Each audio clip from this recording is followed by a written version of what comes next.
Պետական եկամուտների կոմիտեն շարունակում է ֆիզիկական անձանց եկամուտների հայտարարագրման պարզեցված համակարգին ծանոթացնելու իրազեկման արշավը մարզերում։ Հերթականը Տավուշն է։ Հայտարարագրման համակարգը ներդրվել է փուլային եղանակով, եւ այս տարի արդեն հայտարարագիր պետք է ներկայացնեն բոլոր չափահաս քաղաքացիները։ Անհրաժեշտություն առաջացավ իրականացնել իրազեկումների այս լայնամասշտաբ արշավը, որպեսզի տեղում կարողանանք պատասխանել բոլոր քաղաքացիներին, ներկայացնենք ամբողջ հայտարարագրման գործընթացը, հարկվող չհարկվող եկամուտների վերաբերյալ տեղեկատվությունը, նաև որ եկամուտների դեպքում է անհրաժեշտություն առաջանում լրացնել հայտարարագրել եկամուտները։ Ունենք մի շարք եկամուտների տեսակներ, որոնց մասով տեղեկատվություն նույնիսկ կարող են քաղաքացիները չներկայացնել։ Կարծում եմ, այս իրազեկման շնորհիվ բավականին կհեշտացնենք քաղաքացու գործը,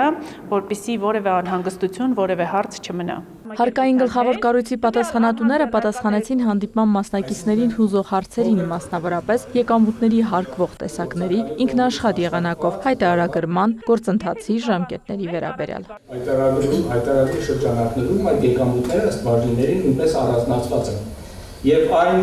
մտայնությունը կամ մտավախությունը, որ այս հայտարարագրի շրջանակներում մեր եկամուտները հարկվելու են բոլորը, դրանք իրողությանը չեն համապատասխանում եւ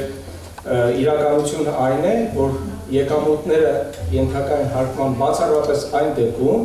երբ ֆիզիկական անձը կատարել է 3 տեսակի գործողություն։ Դա ապրանքների մատակարարումն է, աշխատանքների իրականացումն է եւ ծառայությունների մատուցումն է։